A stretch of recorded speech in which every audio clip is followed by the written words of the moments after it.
이민준 씨, 이건 6년 전 형이 형수님 몰래 혼자 병원에 가서 받은 정액검사 결과지입니다. 제가 결과를 큰 소리로 읽어드릴까요? 민우야, 형이 빌게. 제발 말하지 마. 안녕하세요. 여러분의 마음 쉼터입니다. 오늘은 헌신적인 사랑이 끔찍한 배신으로 돌아왔지만 예상치 못한 곳에서 정의가 구현되는 가슴 아픈 그러나 통쾌한 이야기를 들려드리겠습니다. 시동생의 유학 자금을 위해 부모님이 물려주신 소중한 땅까지 팔았던 한 여자. 하지만 8년의 결혼 생활 끝에 그녀에게 돌아온 것은 이혼 서류 한 장과 빈손으로 나가라는 시어머니의 싸늘한 한마디였습니다. 모두가 그녀를 버렸다고 생각한 순간 유학에서 돌아온 시동생이 건넨 작은 서류 하나에 시댁 식구 모두가 새파랗게 질려버립니다. 그날 오후의 하늘은 잿빛이었고 묵직한 구름은 최 씨 집안의 지붕을 금방이라도 짓누를 듯 낮게 깔려 있었습니다. 멀리서 들려오는 희미한 천둥 소리는 곧 쏟아질 폭풍우를 예고했고 그 소리는 마치 제 마음속에서 휘몰아치는 폭풍처럼 들렸습니다. 저는 부엌에 서 있었습니다. 가늘고 거친 제 손에는 아직 시금치를 다듬은 흔적이 남아 있었죠. 오늘 남편 민준 씨가 일찍 온다는 말에 정성껏 저녁을 준비할 참이었습니다. 하지만 그때 2층에서 내려오는 시어머니 최 여사의 요란한 발소리가 저의 모든 계획을 산산조각 냈습니다. 최 여사는 평소처럼 부엌으로 직행해 제가 국에 간장을 많이 넣었는지 감시하는 대신 거실에 멈춰 섰습니다. 그리고는 서류 뭉치 하나를 윤이 나는 원목 탁자 위에 거칠게 내려놓았죠. 그 탁자는 제가 2년 전 시어머니의 칠순 잔치 선물로 1년간 꼬박 모은 아르바이트 월급을 털어 사들인 것이었습니다. 은희야, 이리 좀 와보거라. 매섭고 차가운 목소리가 칼날처럼 공간을 갈랐습니다. 저는 앞치마 자락에 황급히 손을 닦았습니다. 이상하게 심장이 쿵쾅거렸습니다. 제가 부엌 문가로 막 나왔을 때 뭔가 얇지만 천근만근처럼 무거운 물체가 허공을 날아 제 가슴에 부딪힌 뒤 바닥으로 툭 떨어졌습니다. 이혼 서류였습니다. 도장 찍어라. 도장 찍고 오늘 밤 당장 내 옷까지 챙겨서 이 집에서 나가. 우리 최 씨 집안이 너처럼 알도 못 낳는 암탉 때문에 대가 끊길 수는 없지. 최 여사는 허리에 손을 얹고 날카로운 눈으로 저를 쏘아봤습니다. 일말의 동정심도 찾아볼 수 없었습니다. 저는 그 자리에 얼어붙었습니다. 온몸에 피가 굳는 것 같았죠.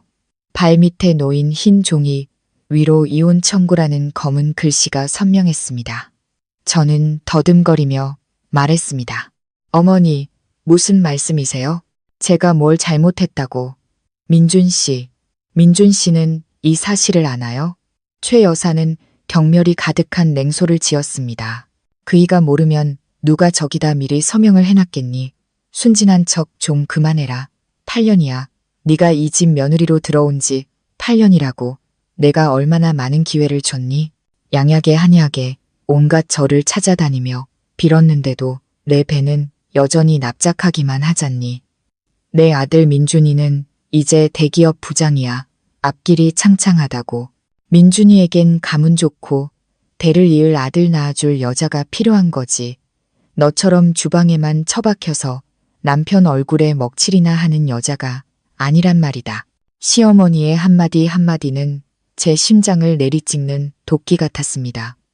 지난 8년간 저는 이 집에서 그림자처럼 살았습니다. 아침에는 봉제 공장에 나가 일하고 저녁에는 허겁지겁 돌아와 밥하고 빨래하며 까다로운 시어머니를 봉양하고 어린 시동생의 학업까지 뒷바라지했습니다. 단 한 번도 힘들다는 소리를 해본 적 없고 제 자신을 위해 새 옷 한 벌 사 입은 적이 없었습니다. 그런데 오늘 제가 받은 것은 이토록 가혹한 버림뿐이란 말인가요?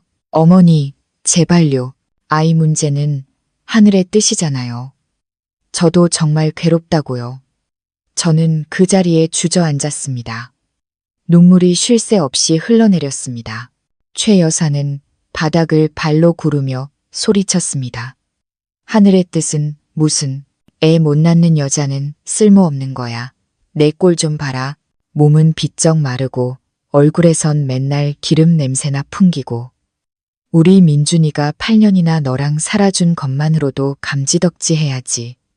이제 그이에겐 다른 여자가 생겼어. 젊고 건강하고 무엇보다 임신을 했단다. 너한테 양심이 조금이라도 남아있다면 곱게 도장 찍고 그 여자가 들어올 수 있게 길을 비켜줘. 뭐라고요? 다른 여자가 임신을 했다고요? 머리가 핑 돌았습니다. 제가 그토록 믿고 의지했던 남편 민준 씨가 제 모든 청춘을 바쳐 뒷바라지했던 그 남자가 저를 배신했습니다. 그리고 더 고통스러운 것은 시어머니가 바로 그 배신을 빌미로 저를 내쫓으려 한다는 사실이었습니다. 밖에서는 마침내 폭풍우가 쏟아지기 시작했습니다. 양철 지붕을 때리는 빗소리는 기구한 제 운명을 향한 울음소리 같았습니다. 저는 이혼 서류를 멍하니 바라봤습니다. 마음이 조각나는 듯 했습니다. 사람의 마음이 이렇게까지 차가울 수 있다니. 저의 8년간의 헌신은 그저 그들의 필요가 끝날 때까지만 유효했던 한 편의 연극에 불과했던 것입니다. 그때 차 한 대가 딥소리를 내며 대문 앞에 멈춰 섰습니다. 헤드라이트 불빛이 유리창을 뚫고 어두운 거실을 환하게 비췄습니다. 민준 씨가 들어왔습니다. 비싼 양복을 빼입고 머리에는 왁스를 발라 단정한 모습이었죠. 그는 바닥에 주저앉아 눈물을 흘리는 저를 보았지만 마치 길가의 이방인을 보는 듯 눈빛은 차가웠습니다. 당신 돌아왔군요. 설명 좀 해줘요. 어머님 말씀이 전부 사실이에요? 저는 겨우 몸을 일으켜 그의 옷소매를 붙잡았습니다. 마지막 남은 희망의 불씨를 붙들고 싶었습니다. 민준 씨는 제 손을 매몰차게 뿌리쳤습니다. 그는 여유롭게 넥타이를 풀어 의자에 걸친 뒤 최 여사 맞은편에 앉았습니다. 어머니가 다 말씀하셨을 텐데 내가 뭘 더 얘기해. 우린 이제 안 맞아. 당신 꼴을 좀 보라고. 지금의 나와 지금의 당신이 나란히 설 수 있는 부분이 있기나 해. 저는 그를 바라보며 쓰라린 마음에 아무 말도 할 수 없었습니다. 10년 전 우리가 가난한 시골 마을의 풋풋한 연인이었을 때가 떠올랐습니다. 그때 민준 씨는 인턴 실습에 입고 갈 변변한 옷 한 벌 없던 가난한 대학생이었습니다. 부모님의 사랑을 듬뿍 받고 자라 친정에서 물려받은 땅까지 있던 제가 모든 것을 무릅쓰고 그와 결혼했습니다. 당시 시댁은 너무나 가난했고 지금처럼 위세등등한 최 여사도 그저 하루하루 끼니를 걱정하는 초라한 여인이었습니다. 저는 며느리로 들어오며 제가 가진 모든 것을 시댁을 위해 쏟아부었습니다. 저는 야근으로 쓰러질 듯 피곤했던 날들과 민준 씨의 대학원 학비를 대기 위해 밤새 재봉틀을 돌리던 밤들을 기억합니다. 아침에 5,000원짜리 국밥 한 그릇 사 먹지 않고 돈을 아껴 그의 업무에 필요한 새 노트북을 사주었던 기억도 생생합니다. 민준 씨, 잊었어요? 우리 둘이라면 한 개를 나눠 먹던 날들을. 당신이 아플 때 곁에서 밤새 간호했던 건 나였어요. 전부 잊어버린 거예요? 제 목소리는 쉬어 있었습니다. 민준 씨는 비웃었습니다. 눈에는 혐오감마저 서려 있었죠. 그 가난했던 과거 얘기 좀 그만해. 누구나 힘든 시절은 있는 거야. 난 이제 그때와 달라. 당신처럼 봉제 공장 노동자 마인드에 갇혀 있으니 내 수준을 따라올 수가 없는 거지. 내가 거래처 사람들과 식사할 때 다른 사람들은 다들 예쁘고 교양 있는 아내를 데려오는데 난 당신 생각만 하면 창피해서 얼굴을 들 수가 없었어. 그런데다 애까지 못 낳잖아. 내가 장남인데 우리 집안대를 끊을 셈이야. 하지만 우리 병원 가봤잖아요. 의사 선생님이 제가 예전에 함께 갔던 병원 얘기를 꺼내려 하자 민준 씨가 말을 잘랐습니다. 의사가 뭘 안다고 당신이 제대로 치료할 의지가 없었던 거겠지. 난 이제 기다리는데 지쳤어. 내 첫사랑 유라 씨, 그 여자가 내 아이를 가졌어. 바로 그런 여자가 나한테 필요한 사람이야. 그 여자는 나를 자랑스럽게 만들어주고 자기 자신을 가꿀 줄도 알지. 당신처럼 맨날 후줄근한 모습이 아니란 말이야. 저는 망연자실했습니다. 유라라는 이름 들어본 적 있었습니다. 민준 씨가 무일푼일 때 그를 버리고 부잣집 남자에게 갔던 여자였습니다. 이제 민준 씨가 성공하자 그녀가 그의 아이를 임신한 채로 돌아온 것입니다. 마치 누군가 제 심장을 쥐어짜는 것 같았습니다. 이 배신은 단순한 감정의 문제를 넘어 지난 8년간의 제 모든 희생을 송두리째 부정하는 것이었습니다. 저는 남편의 얼굴을 보았습니다. 문득 그가 끔찍하게 낯설게 느껴졌습니다. 순박하고 착했던 과거의 그 남자는 이미 죽었습니다. 제 앞에는 허영심 많고 계산적이며 잔인한 남자만이 서 있었습니다. 최 여사가 옆에서 거들었습니다. 들었지? 우리 아들 말이 다 맞아. 네가 공이 있는 건 사실이지만 그 공은 이 집에서 8년간 먹고 자면서 다 갚았어. 그러니 이제 와서 공치사 좀 그만해. 서류에 도장 찍고 내일 아침 일찍 떠나. 이웃들이 보고 우리 집안이 박정하다고 수군거리게 만들지 말고. 박정하다고요? 이 비바람치는 밤에 자신들을 위해 청춘을 다 바친 며느리를 길거리로 내쫓으면서 남들이 자신들을 박정하다고 할까봐 걱정하는 건가요? 저는 웃었습니다. 눈물이 흐를 만큼 쓰라린 웃음이었습니다. 여자의 선의와 헌신이 때로는 자신의 인생을 파묻는 구덩이가 되기도 하는군요. 밖에 비는 그칠 줄 몰랐습니다. 마당을 때리는 빗소리는 이 집의 냉혹함 속으로 저를 가라앉히려는 듯했습니다. 저는 이혼 서류와 집 안구석구석 제 땀과 눈물이 깃든 이 호화로운 거실을 번갈아 보았습니다. 알겠습니다. 그렇게까지 정이 없으시다면 저도 이 집에 더는 미련 없습니다. 하지만 재산 문제는 어떻게 하실 건가요? 저는 마음속의 파도를 억누르며 최대한 평온한 목소리로 물었습니다. 민준 씨는 차를 한 모금 마시고는 무심하게 대답했습니다. 재산, 무슨 재산? 이 집은 내 이름으로 되어 있고 나중에 내가 번 돈으로 산 거야. 차도 내 업무용 개인 자산이고 당신은 공장에서 월급 푼돈 받아서 겨우 시장 보는 데나 썼잖아. 무슨 재산 분할을 요구해. 저는 경악했습니다. 무슨 소리예요? 제 월급은 8년 내내 어머님께 전부 드렸잖아요. 집안의 큰일을 위해 쓰시라고.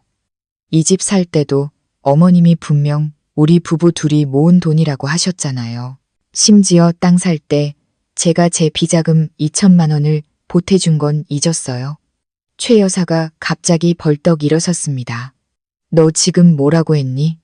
2천만 원은 네가 가족을 위해 자발적으로 낸 거잖아. 이제 와서 그걸 계산하겠다고. 그럼 네가 8년간 이 집에서 먹고 자고 전기 쓰고 물 쓰고 샴푸 쓴 돈은 왜 계산 안 하니? 넌 손님이 아니라 며느리였어. 그렇게 좀스럽게 굴지 마라. 이 집에 내 것은 하나도 없어. 어머니, 어떻게 그런 말씀을. 저는 한 달에 200만 원 넘게 벌어서 용돈 몇십만 원만 남기고 전부 어머니께 드렸어요. 8년이면 그게 얼마인 줄 아세요? 이 집을 위해 쏟은 제 노력은 말할 것도 없고요. 노력? 민준 씨가 비꼬는 투로 말을 끊었습니다.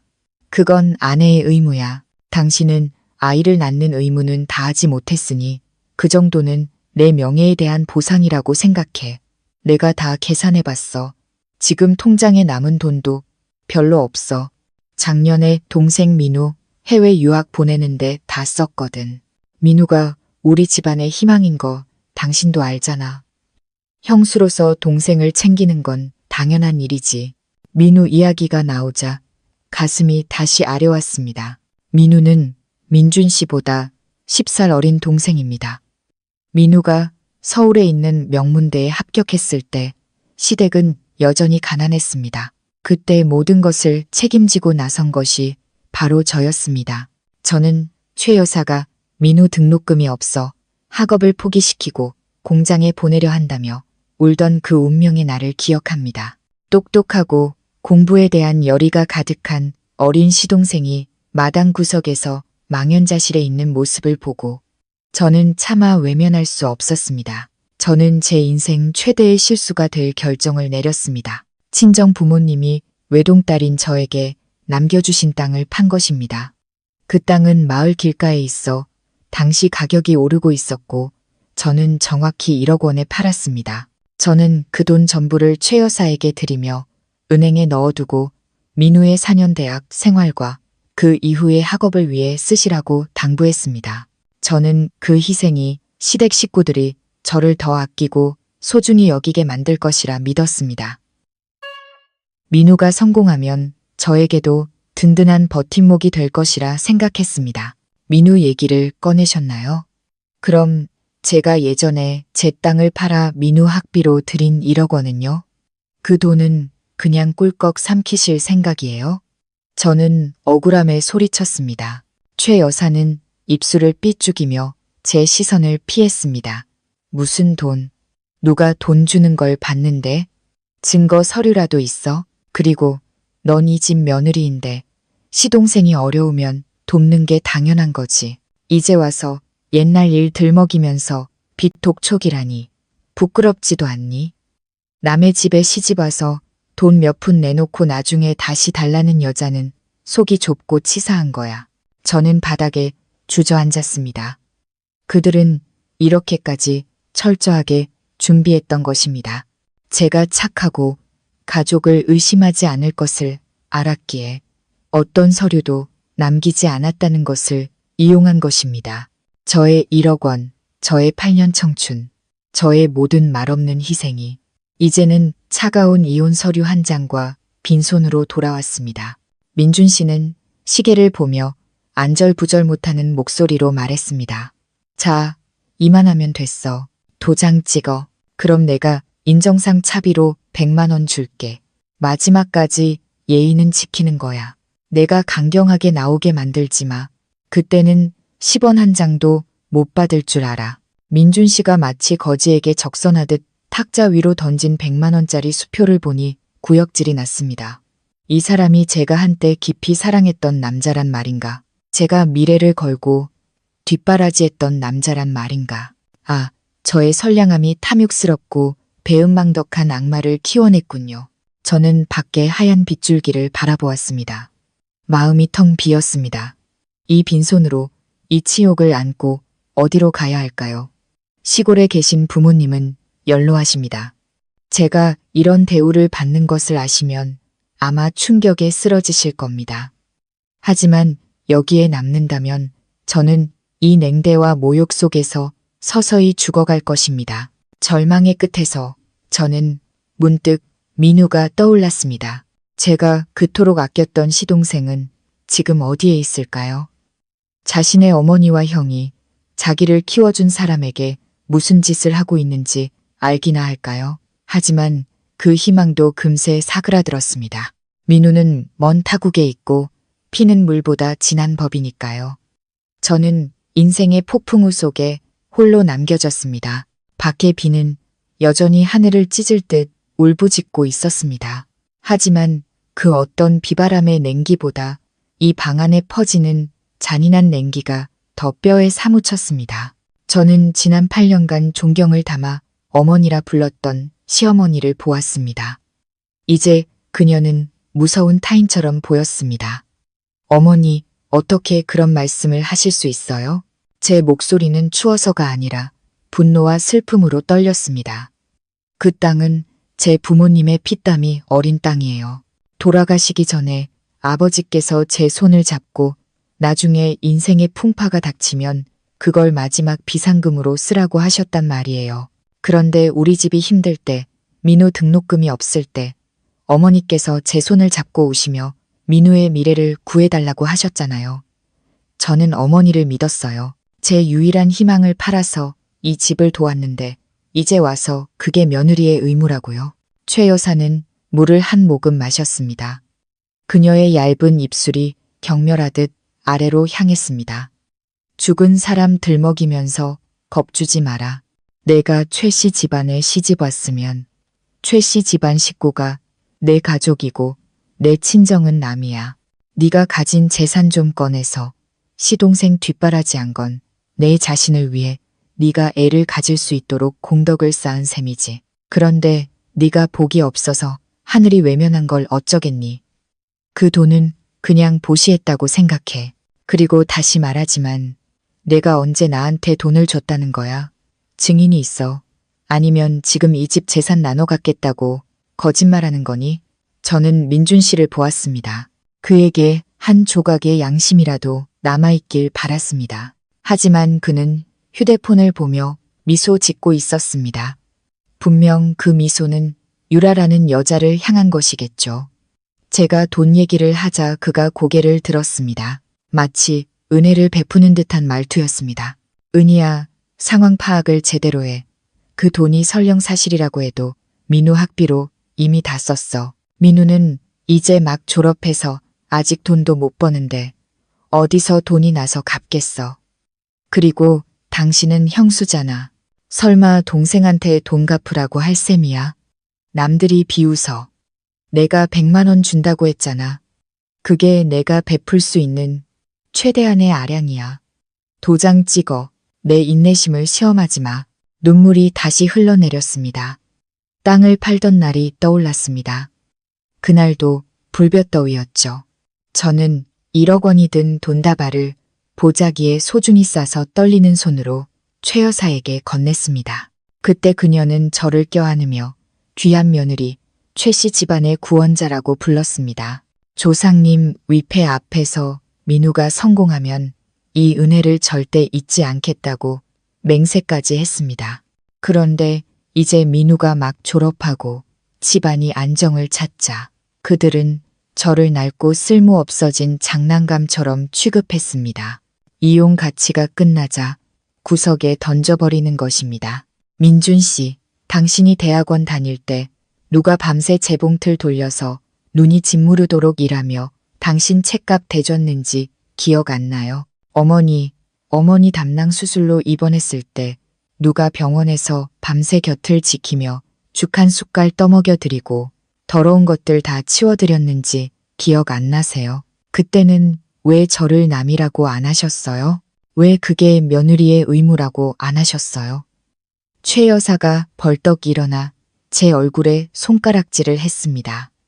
그 입 다물지 못해 네가 며느리면 시어머니 병수발 드는 건 하늘의 이치야. 그리고 돈 문제는 내가 한 번 말했으면 끝이야. 증거 없으면 헛소리하지 마. 우리 아들이 이미 도장 찍었어. 네가 안 찍으면 내가 너를 여기서 끌어낼 방법은 얼마든지 있어. 민준이 회사 경비원들 불러서 내 꼴 우습게 만들지 마. 그때는 내 부모님 뵐 낯도 없을 줄 알아. 그들의 파렴치함은 극에 달했습니다. 저는 깨달았습니다. 그들의 눈에 저는 단 한 번도 사람이 아니었습니다. 그저 일하는 도구, 돈 버는 기계, 그리고 이제는 민준 씨의 새로운 행복에 걸림돌이 되는 존재일 뿐이었습니다. 제 소중한 땅, 제 마지막 자존심이었던 그 땅은 그들에 의해 흔적도 없이 삼켜졌습니다. 저는 이혼 서류를 보았습니다. 민준 씨의 서명이 차갑고 단호하게 찍혀 있었습니다. 8년간 저는 그들을 위해 살고 희생했습니다. 그리고 이제 인생의 벼랑 끝으로 내몰리고 나서야 제 손에 남은 것은 산산조각난 마음과 하늘에 닿을 듯한 억울함 뿐이라는 것을 깨달았습니다. 거실의 공기가 끊어질 듯 팽팽하던 그때 최 여사의 저주 섞인 고함과 민준 씨의 극도의 무관심 속에서 갑자기 문을 두드리는 소리가 들렸습니다. 다급한 소리가 아니라 차분하고 위험 있는 노크 소리였습니다. 최 여사는 말을 멈추고 중얼거렸습니다. 이 밤중에 누구지? 유라가 왔나? 민준 씨도 서둘러 일어나 옷깃을 여몄습니다. 얼굴에는 초조함이 역력했죠. 하지만 무거운 나무 문이 열렸을 때 그곳에 서 있는 사람은 아름다운 애인이 아니었습니다. 검은 정장을 깔끔하게 차려입고 작은 여행 가방을 든 키가 큰 젊은 남자였습니다. 민우야, 네가 어떻게? 최 여사는 놀라움과 기쁨이 뒤섞인 떨리는 목소리로 외쳤습니다. 민준 씨도 멍하니 서 있었습니다. 민우야, 다음 달에 온다며? 민우였습니다. 제가 제 청춘과 땅 판 돈을 전부 바쳐 키워낸 시동생. 민우는 짧게 깎은 머리에 지적인 분위기를 풍기는 안경을 쓰고 침착하게 서 있었습니다. 민우의 시선이 거실을 빠르게 훑었습니다. 탁자 위에 이혼 서류에 잠시 머물렀다가 바닥에 주저앉아 눈물 범벅이 된 제게로 향했습니다. 저는 민우를 보았습니다. 어른이 된 동생을 본 반가움과 이런 비참한 모습을 보이게 된 부끄러움이 뒤섞인 복잡한 감정이 밀려왔습니다. 하지만 무엇보다 두려웠습니다. 민우 역시 그의 어머니나 형처럼 쓸모없는 여자를 내려다보는 경멸의 눈빛으로 저를 볼까봐 두려웠습니다. 어머니, 형, 다녀왔습니다. 민우의 목소리는 낮고 따뜻했지만 어딘가 모르게 차가운 기운이 서려 있었습니다. 민우는 평소처럼 최 여사에게 달려가 안기지 않았습니다. 그는 가방을 내려놓고 천천히 제게 다가와 크고 넓은 손을 내밀었습니다. 형수님, 왜 바닥에 앉아 계세요? 일어나세요. 저는 떨리는 손으로 민우의 손을 잡았습니다. 따뜻하고 단단한 그의 손이 제게 희미한 힘을 불어넣어 주었습니다. 최 여사는 그 모습을 보고 황급히 달려와 민우의 다른 쪽 팔을 붙잡았습니다. 아이고, 내 아들, 온다고 미리 말이라도 하지. 엄마가 마중 나갔을 텐데. 지금 이 집 꼴 좀 봐라. 난리도 아니야. 마침 잘 왔다. 내 형수 말이야. 애도 못 낳는 주제에 우리 집 재산까지 넘보고 있잖니. 민우는 최 여사를 보지 않았습니다. 그는 조용히 저를 의자에 앉힌 뒤에야 어머니를 돌아봤습니다. 골목 들어서는데 어머니가 형수님께 소리 지르는 소리가 들리더군요. 무슨 일인데 이 비바람 치는 밤에 형수님을 내쫓으려 하세요. 민준 씨가 헛기침을 하며 다가와 민우의 어깨를 툭 쳤습니다. 내가 막 와서 잘 모르는구나. 나와 내 형수 사이는 이제 끝났어. 서로를 위해 빨리 정리하고 각자의 길을 가는 게 현명한 거야. 너도 법 공부했으니 알 거 아냐. 부부 사이에 감정이 없으면 서로를 놓아주는 게 가장 문명적인 방법이지. 민우는 형을 보았습니다. 마음속까지 꿰뚫어 보는 듯한 깊은 시선이었습니다. 놓아주는 거요. 8년간 헌신한 아내를 빈손으로 내쫓는 게 형이 말하는 놓아주는 방식인가요? 형수님이 옛날 땅 문제까지 얘기하시던데 어머니와 형은 그 돈에 대해 어떻게 하실 생각이었습니까? 최 여사의 얼굴이 굳어졌습니다. 애지중지하는 막내 아들이 돌아오자마자 이런 민감한 얘기를 꺼낼 줄은 몰랐던 것입니다. 그녀는 손을 내저었습니다. 아이고, 그의 헛소리 좀 듣지 마라. 무슨 돈? 그건 내 형수가 너를 위해 자발적으로 낸 돈이야. 이제 와서 그걸 빌미로 돈을 뜯어내려는 거지. 넌 이제 막 학업 마쳤고 앞길이 창창한데 이런 자질구레한 일로 신경 쓰지 마. 어서 씻고 와. 엄마가 맛있는 거 해줄게. 우리 아들 보고 싶어 죽는 줄 알았어. 민우는 방 한가운데 꼼짝 않고 서 있었습니다. 천장 조명이 그의 안경에 반사되어 눈 속의 감정을 읽을 수 없었습니다. 민우는 어머니와 형을 번갈아 보았습니다. 그의 침묵은 밖의 천둥 소리보다 더 숨막히게 느껴졌습니다. 저는 숨을 죽이고 기도했습니다. 제가 친동생처럼 아꼈던 이 시동생이 과연 정의의 편에 설 것인가? 아니면 가족과 함께 저를 벼랑 끝으로 밀어낼 것인가? 최 씨 집안의 넓은 거실에서 민우의 침묵은 마치 불붙기를 기다리는 폭탄 같았습니다. 처음에는 기뻐하던 최 여사도 아들의 이상한 태도에 불안감을 느끼기 시작했습니다.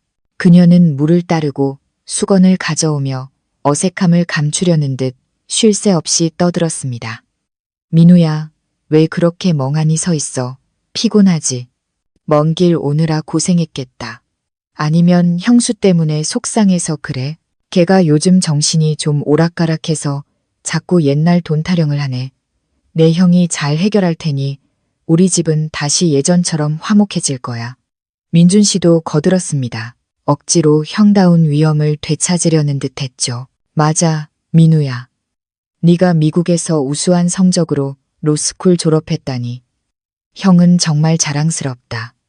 내일 당장 아는 곳에 연락해서 네가 바로 일할 수 있게 알아봐 줄게. 이 일은 형한테 맡겨. 여자들이란 게 가끔은 이렇게 단호하게 나가야 정신을 차리거든. 민우는 여전히 아무 말이 없었습니다. 그는 거실을 천천히 둘러보았습니다. 손가락으로 원목 탁자를 가볍게 쓸어보다가 벽에 걸린 저와 민준 씨의 결혼 사진 앞에서 멈춰 섰습니다. 사진 속 10년 전에 저는 젊고 희망에 찬 미소를 짓고 있었습니다. 그리고 지금 소파에는 초라하고 눈은 퉁퉁 붓고 마음은 산산조각 난 한 여자가 앉아 있었습니다. 민우의 침묵이 저를 두렵게 했습니다. 민우도 그들과 똑같을 거야. 성공한 변호사가 되었으니 나를 편들면 어머니와 형에게 맞서야 하고 그 큰 돈을 갚아야 한다는 걸 알겠지. 누가 이제 막 쌓아 올린 자기 기반을 스스로 무너뜨리려 하겠어. 거기까지 생각이 미치자 마음이 차갑게 식었습니다. 저는 자리에서 일어나 미리 싸둔 작은 가방을 들고 문으로 향했습니다. 민우가 제게 등을 돌리는 모습을 차마 보고 싶지 않았습니다. 민준 씨의 배신만으로도 충분히 고통스러웠습니다. 민우마저 그런다면 저는 이 자리에서 무너져 내릴 것 같았습니다. 형수님, 어디 가세요? 민우가 갑자기 입을 열어 무거운 침묵을 깼습니다. 저는 걸음을 멈췄습니다. 목이 메어 말했습니다. 나는 이제 가봐야지. 집안이 편안해지도록. 민우야, 돌아온 거 축하해. 내가 성공해서 정말 기뻐. 최 여사는 그 말을 듣고 뛸 듯이 기뻐하며 저를 떠밀었습니다. 그래, 그렇게 알아서 가주면 좋지. 어서 가. 내 눈앞에서 사라져. 하지만 민우가 다가와 제 앞을 막아섰습니다. 그는 최 여사를 똑바로 쳐다보았습니다. 이번에는 눈빛이 차갑지 않았습니다. 깊은 실망감이 가득했습니다. 어머니, 정말 형수님을 보내실 겁니까? 이비 오는 밤에 빈손으로요. 이 집도, 저 차도, 그리고 제 손에 쥔 이 변호사 자격증도 모두 형수님의 땀과 눈물, 그리고 형수님의 땅을 판돈으로 얻은 것인데도요. 최 여사는 움찔하며 더듬거렸습니다. 내가 왜 그런 소리래? 그건 다 우리 집 돈이지. 8년 전에 우리 집에 1억 원이라는 돈이 어디 있었습니까? 어머니, 민우의 목소리가 커졌습니다. 온 집안에 울려 퍼졌습니다. 그때 형 월급은 고작 150만 원이었고 어머니는 텃밭이나 가꾸셨잖아요. 그 1억 원, 형수님이 뒷마당에서 어머니께 드리는 걸 제가 똑똑히 봤습니다. 형수님이 우시면서 제가 알면 부담스러워할 테니 절대 말하지 말아달라고 당부하셨던 것도 기억합니다. 저는 유학 생활 내내 형수님의 그 희생을 생각하며 단 하루도 마음 편히 잠든 적이 없습니다. 돌아가면 반드시 보답하겠다고 제 자신에게 맹세했습니다. 그런데 제가 돌아온 날 어머니와 형은 제게 이런 배은망덕한 연극을 보여주시는 겁니까? 민준 씨는 평정심을 잃기 시작했습니다. 그는 소리쳤습니다. 이민우, 너 법 공부하랬지. 누가 가족한테 대들라고 가르쳤냐? 누가 널 키워줬고 앞으로 누가 내 일자리를 알아봐 줄지 잊었어? 피 한 방울 안 섞인 여자 때문에 어머니와 형을 배신하겠다는 거야? 민우는 형을 돌아봤습니다. 마치 판결을 내리는 판사처럼 눈빛이 날카로웠습니다. 형 말이 맞아요. 전 법을 공부했습니다. 그리고 법을 공부했기 때문에 무엇이 정의이고 무엇이 도리인지 압니다. 형수님이 피가 안 섞였다고요? 그럼 지난 8년간 형이 아무것도 아니었을 때 누가 형을 돌봐줬습니까? 어머니가 편찮으실 때 누가 간호했습니까? 형수님이 아이를 못 낳는다고 무시하셨나요? 그게 정말 형수님 탓이라고 확신하세요? 민준 씨의 얼굴이 새파랗게 질렸습니다. 입술이 파르르 떨렸습니다. 네가 뭘 안다고. 최 여사도 겁에 질려 민우의 입을 막으려 달려들었습니다. 민우야, 네가 피곤해서 헛소리를 하는구나. 집안일은 내일 얘기하고 어서 들어가 쉬어. 하지만 민우는 멈추지 않았습니다. 그는 저를 돌아봤습니다. 눈에는 안타까움과 굳은 결의가 가득했습니다. 형수님, 두려워하지 마세요. 오늘 제가 온 것은 단순히 가족을 보러 온 것이 아닙니다. 형수님께 원래 형수님의 것이었던 모든 것을 돌려드리기 위해 온 겁니다. 이 집안 누구도 단 1초도 더 형수님을 괴롭히게 두지 않겠습니다. 그러고는 민우는 서류 가방을 열어 두툼한 서류 뭉치를 꺼냈습니다. 저는 민준 씨의 얼굴이 하얗게 질리다 못해 잿빛으로 변하는 것을 보았습니다. 최 여사는 돌처럼 굳어버렸습니다. 밖의 폭풍우는 곧 그치겠지만 이 집안의 끔찍한 진실은 이제 막 폭로되려 하고 있었습니다. 그 순간 저는 더 이상 혼자가 아니라는 것을 느꼈습니다. 제가 친동생처럼 아꼈던 그 시동생은 결국 저를 실망시키지 않았습니다. 거실은 밖의 폭풍우보다 더 숨 막히는 긴장감으로 가득 찼습니다. 저는 탁자 위에 이혼 서류를 보았습니다. 민준 씨의 서명은 마치 마지막 희망을 베어버린 칼자국 같았습니다. 박은희, 거기 서서 뭐해? 도장 찍어. 민준 씨의 목소리는 초조함에 쉬어 있었습니다. 그는 더 이상 점잖은 척할 여유가 없었습니다.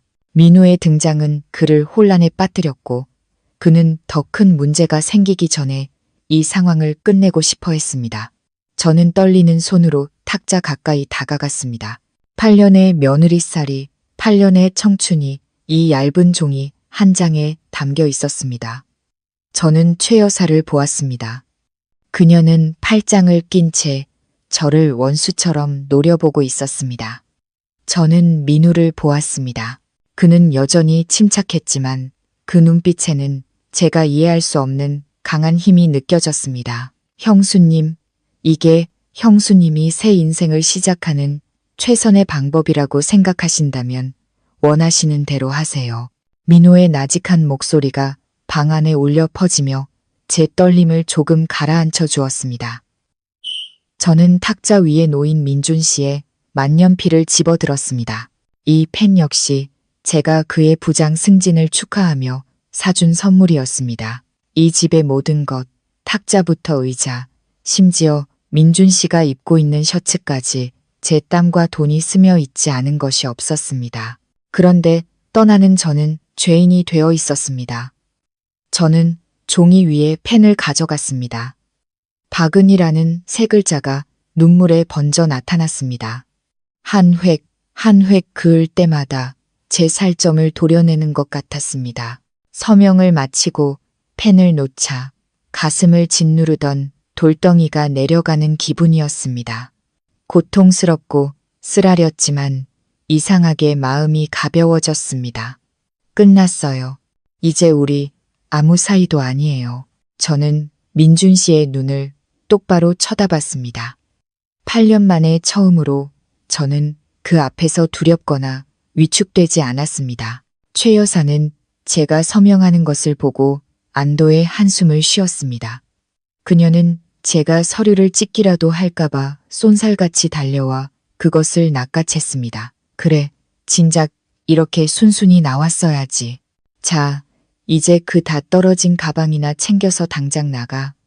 민준아, 약속대로 100만 원 주고 저 여자 빨리 내보내. 민준 씨는 지갑에서 수표를 꺼내 경멸하듯 탁자 위로 던졌습니다.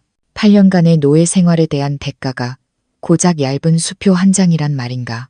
저는 비웃으며 그 돈은 쳐다보지도 않고 제 유일한 가방을 가지러 방구석으로 향했습니다. 8년 전 저는 사랑과 믿음으로 가득 찬 마음으로 이 집에 왔습니다. 8년 후 저는 비 오는 밤 집도, 가족도, 아이도, 심지어 부모님이 물려주신 땅판 돈까지 모두 잃고 떠나게 되었습니다. 하지만 제가 가방 손잡이에 막 손을 뻗었을 때 다른 손이 저를 막아섰습니다. 형수님, 잠깐만요. 게임은 이제부터 시작입니다.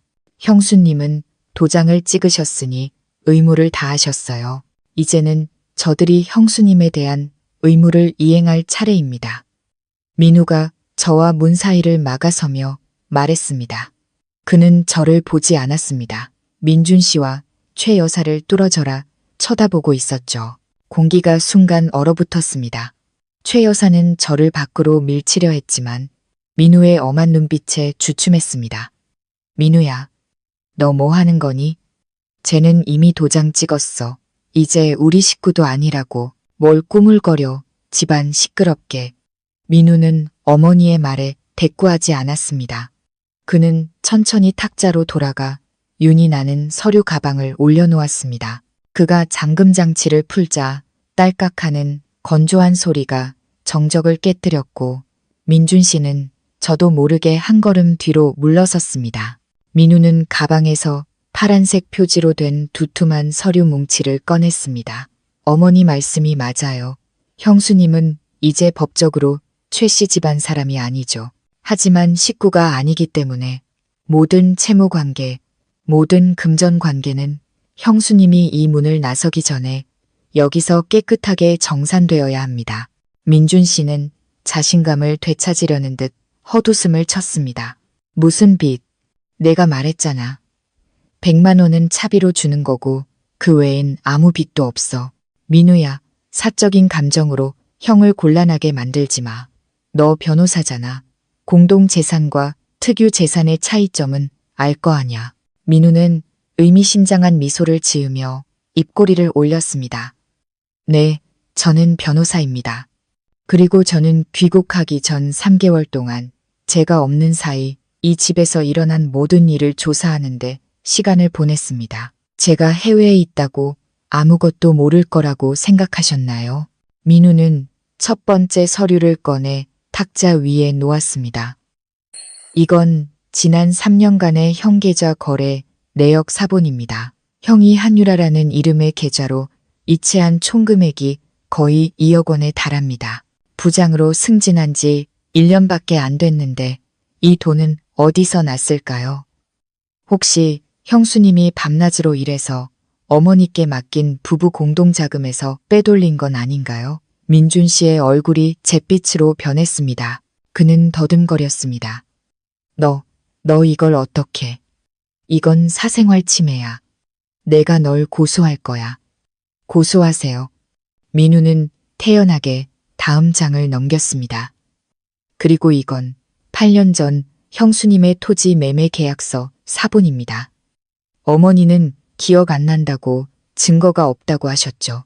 하지만 어머니는 돈을 받으실 때 나중에 형수님이 딴소리 할까봐 어머니의 작은 수첩에 형수님 서명을 받아두셨더군요. 그 수첩 아직 제사상 올리는 찬장 서랍에 그대로 있으시죠?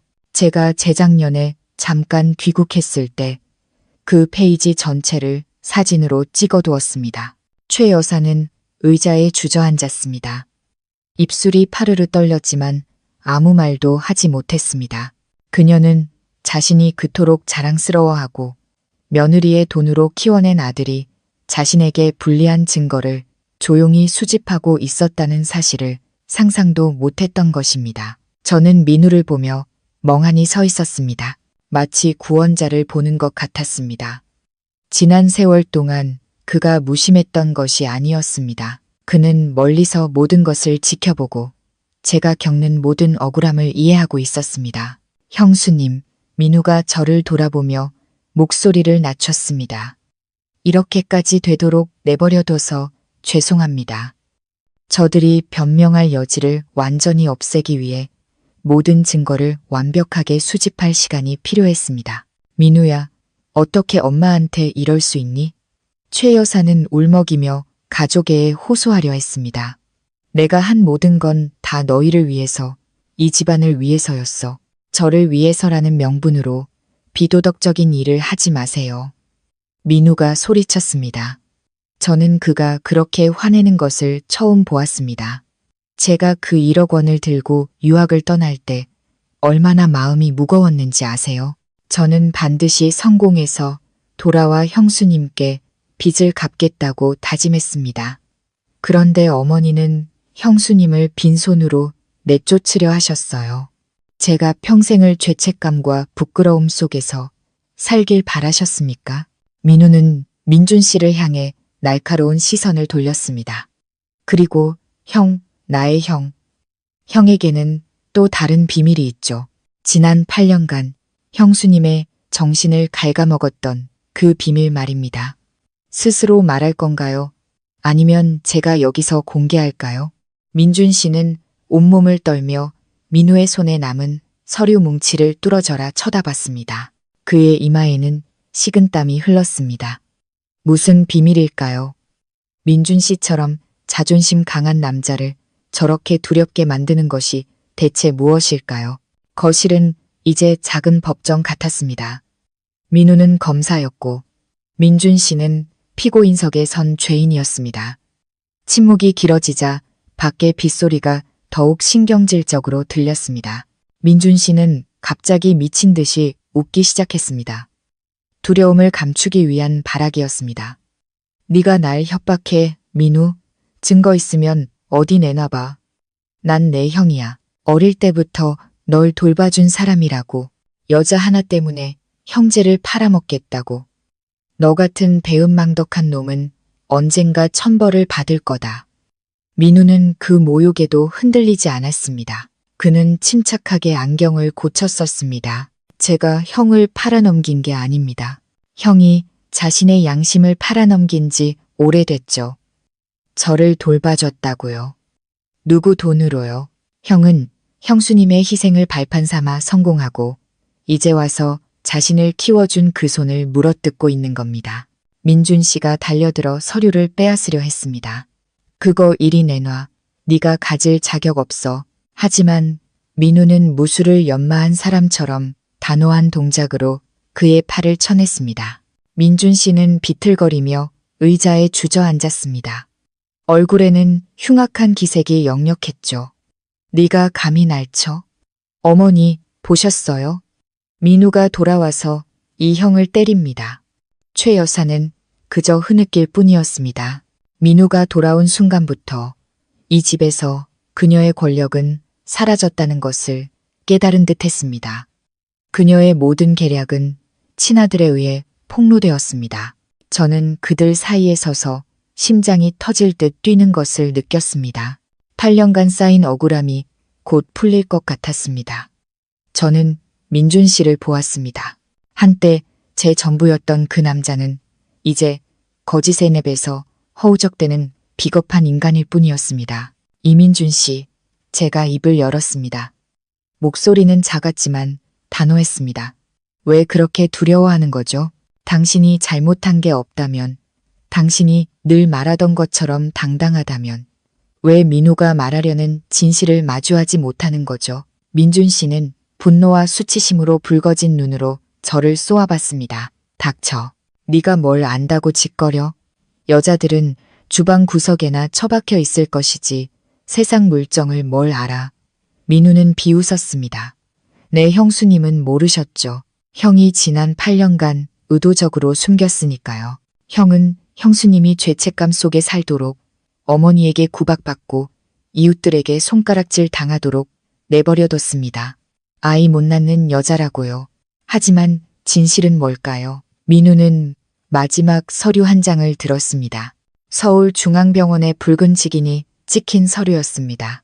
이민준 씨, 이건 6년 전 형이 형수님 몰래 혼자 병원에 가서 받은 정액 검사 결과지입니다. 제가 결과를 큰 소리로 읽어드릴까요? 민준 씨는 다시 달려들었습니다. 하지만 이번에는 민우의 발 아래 무릎을 꿇기 위해서였습니다. 민우야, 형이 빌게. 제발, 제발 말하지 마. 민준 씨의 얼굴에는 오만함이라곤 찾아볼 수 없었습니다. 그는 떨고 있었고 눈물과 땀이 뒤섞여 흘렀습니다. 그가 그토록 지키고 싶었던 부장이라는 허울, 좋은 체면이 방금 내쫓은 아내 앞에서 산산조각 날 위기에 처한 것입니다. 최 여사도 눈을 동그랗게 떴습니다. 그녀는 기어가듯 다가왔습니다. 민우야, 무슨 소리냐? 무슨 결과? 왜 민준이가 무릎을 꿇어? 저는 그 자리에 서서 하늘이 무너지는 것 같았습니다. 끔찍한 예감이 머릿속을 스쳐 지나갔습니다. 지난 8년간 제가 마셨던 그 쓰디쓴 한약들, 의사 선생님이 제 몸은 지극히 정상이라고 말할 때마다 화장실에서 남몰래 흘렸던 눈물들, 알고 보니 민우는 무릎 꿇은 형을 내려다 보았습니다. 그의 눈에는 통쾌함이 아니라 끝없는 슬픔이 담겨 있었습니다. 그는 깊은 숨을 들이마신 뒤 돌처럼 굳어버린 저를 똑바로 쳐다봤습니다. 형수님, 잘 들으세요. 전문의의 소견입니다. 이민준 씨는 어릴 적 알았던 볼거리의 후유증으로 인한 선천성 무정자증입니다. 자연 임신 확률은 0%입니다. 방안은 죽음과 같은 정적에 휩싸였습니다. 창밖의 빗소리와 민준 씨의 거친 숨소리만이 들렸습니다. 귓가에서 윙윙거리는 소리가 났고 모든 것이 빙글빙글 도는 것 같았습니다. 무정자증? 그가 무정자증이라고요? 저는 기계처럼 민우의 말을 되뇌었습니다. 최 여사가 갑자기 소리쳤습니다. 거짓말이야. 우리 민준이가 이렇게 건강한데 어떻게 무정자증이야. 저 여자가 너를 매수해서 네 형을 모함하는 거야. 어머니 보세요. 민우는 최 여사 앞에 검사 결과지를 던졌습니다. 병원의 붉은직인 과장의 서명이 선명했습니다. 형은 이 사실을 6년 전부터 알고 있었습니다. 형수님이 임신을 못하자 혼자 검사를 받았던 거죠. 그리고 아내에게 사실을 말하고 함께 해결책을 찾거나 아이를 입양하는 대신 가장 비겁한 방법을 선택했습니다. 결과를 숨기고 모든 죄를 형수님께 뒤집어 씌운 겁니다. 저는 민준 씨를 보며 분노로 떨리는 목소리로 말했습니다. 당신 6년 전부터 알고 있었다고요? 그런데 6년 동안 내가 그 쓴 약을 다 마시는 걸 지켜봤어요. 어머니가 나를 구박하고 때리는 걸 보면서도 당신은 침묵했다고요? 저는 늦은 오후 한약방에 들르던 제 모습이 떠올랐습니다. 역한 한약 냄새가 옷과 살결에 배어 있었죠. 저는 최 여사가 밥만 축내는 주제에 애도 못 낳는다며 국그릇을 바닥에 내동댕이 쳤던 순간들을 기억합니다. 최 씨 집안 조상님 위패 앞에 무릎 꿇고 며느리의 도리를 다하게 해달라며 아이 하나만 점지해달라고 빌었던 순간들도 기억합니다. 그 모든 고통, 그 모든 정신적 학대가 민준 씨가 연출한 잔인한 연극이었다니. 민준 씨는 고개를 숙인 채 중얼거렸습니다. 나는 체면이 중요했어. 나는 부장이고 사람들이 나를 남구실도 못하는 놈이라고 손가락질하는 걸 견딜 수 없었어. 나는 시간을 좀 벌려고 했어. 저는 미친 듯이 웃었습니다. 눈물이 쓰라리게 흘렀습니다. 시간을 벌기 위해 유라와 바람을 피우고 그녀가 임신했다고 거짓말해서 나를 내쫓으려 했나요? 당신이 무정자증인데 그 여자 뱃속의 아이는 누구 아이죠? 다른 남자의 아이를 당신 아이인 척하며 당신의 불임을 감추려 했나요? 민준 씨는 움찔하며 저와 민우를 번갈아 쳐다봤습니다. 이 진실은 재산을 잃는 것보다 더 고통스러웠을 것입니다. 그의 비겁한 자존심을 정면으로 강타했으니까요. 최 여사는 넋이 나간 사람 같았습니다. 그녀는 검사 결과지와 아들을 번갈아 봤습니다. 그녀가 늘 저를 짓누르던 최 씨 집안의 대에 대한 자부심이 결국 동그란 숫자 0에 불과했다는 사실. 아이고, 우리 집안 망했네. 최 여사는 가슴을 치며 울부짖었습니다. 왜 엄마한테 숨겼니? 왜 이 지경이 되도록 만들었어? 민우가 제게 다가와 어깨에 손을 얹으며 위로했습니다. 형수님, 이제 진실이 밝혀졌습니다. 형수님은 아무 잘못 없으세요. 지난 8년간 형수님은 남편이 아내에게 가할 수 있는 가장 잔인한 거짓말 속에서 사셨습니다. 이제 이혼 서류에 도장 찍으신 건 형수님이 하신 가장 잘한 일입니다. 하지만 빈손으로 나가실 순 없습니다. 땅 판 돈 1억 원, 어머니께 맡긴 월급, 그리고 이 집의 절반 가치 전부 돌려받으셔야 합니다. 민우는 민준 씨를 향해 단호한 목소리로 말했습니다. 형이 형수님께 합당한 보상을 하지 않으면 나는 변호사로서 형을 재산 사기 및 배우자 부정행위로 고소할 겁니다. 내연녀에게 돈을 이체한 증거와 이 진단서는 형의 회사와 온 세상에 공개될 겁니다. 형수님께 돈을 돌려주고 끝낼 건가요? 아니면 커리어와 명예를 모두 잃을 건가요? 민준 씨는 동생과 저, 그리고 탁자 위에 서류들을 번갈아 보았습니다. 그는 자신이 완전히 패배했다는 것을 알았습니다. 밖의 비는 그쳐가고 있었습니다. 하지만 이 집에서는 인격과 진실에 대한 대수술이 이제 막 시작되고 있었습니다. 저는 허공을 바라보았습니다. 지난 8년에 제 자신이 불쌍했고 동시에 길고 어두웠던 폭풍우 뒤로 마침내 따스한 햇살이 비치기 시작해 기뻤습니다. 저는 거실 한가운데 멍하니 서 있었습니다. 귀가 먹먹해지고 오직 고통스럽게 쿵쾅거리는 제 심장 소리만 들렸습니다. 선천성 무정자증, 그 단어들이 총알처럼 제 영혼에 박혔습니다. 지난 8년간 저는 거짓이라는 무덤 속에서 살았던 것입니다. 저는 제 손을 내려다보았습니다. 과도한 노동으로 거칠어진 손가락, 밤새 재봉틀을 돌리느라 생긴 굳은 살, 퇴근 후 집으로 가지 않고 동네 한약방으로 향하던 제 모습이 떠올랐습니다. 그 역하고 쓰디쓴 한약 냄새가 아직도 머리카락과 피부 깊숙이 배어 있는 것 같았습니다. 아주머니, 이 약은 아주 쓰니까 씻기 전에 단숨에 마셔야 효과가 있어요. 몇 년 전 한의사의 목소리가 귓가에 맴돌았습니다. 지난 6년간 얼마나 많은 탕약을 마셨는지 모릅니다. 어떤 약은 너무 써서 마시자마자 토해내기도 했습니다. 하지만 아이를 갖고 싶다는 간절함, 이 가정을 지키고 싶다는 마음 때문에 저는 눈물을 닦고 메스꺼움을 참으며 다시 약을 마셨습니다. 부엌 문가에 서서 허리에 손을 짚고 저를 쏘아보던 최 여사의 모습이 떠올랐습니다. 마셔, 어서 많이 마셔. 이 집 밥 축낸 지가 몇 년인데 배는 여전히 텅 비어있니? 최 씨 집안 조상님들 뵐 낯도 없니? 여자라는 게 기본적인 도리도 못하고 그녀의 말 한마디 한마디가 제 뺨을 때리는 것 같았습니다. 그럴 때마다 저는 고개를 숙이고 참았습니다. 제 복이 없어 겪는 수모라고 생각했습니다. 단 한 번도 민준 씨를 원망하지 않았습니다. 오히려 저와 같은 고통을 겪는 그가 안쓰러웠습니다. 저는 그의 발 아래 무릎 꿇고 완벽한 가정을 만들어주지 못해 미안하다고 울며 사과했던 기억도 납니다.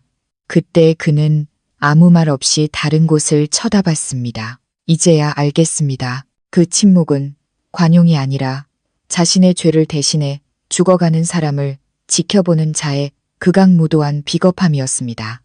이민준 씨, 당신 사람 맞아요.